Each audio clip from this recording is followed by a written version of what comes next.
తన్ను ఆహ్వానించిన చర్చికి టామ్ వెళ్ళాడు. ఆ చర్చి పైన చీకటి రాజ్యం ఏలుతుంది. ఆరాధన సమయంలో టామ్ ఆరాధికుల మధ్య ఆరాధిస్తున్నాడు.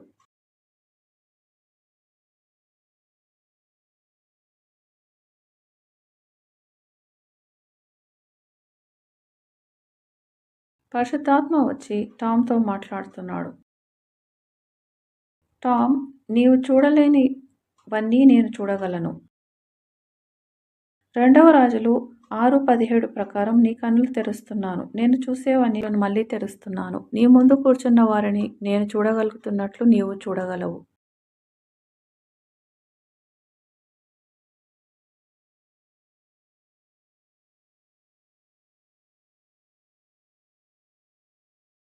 దురాత్మలు వారి కన్నులను మూసివేశాయి. వారి కన్నులు, చెవులు, మనసు సోమరిగా చేయబడ్డాయి. అందుకే వారు టామ్ చెప్పే వాక్యాన్ని వినలేకపోతున్నారు. 2 కొరింథీ 4:4. ఈ యుగ సంబంధమైన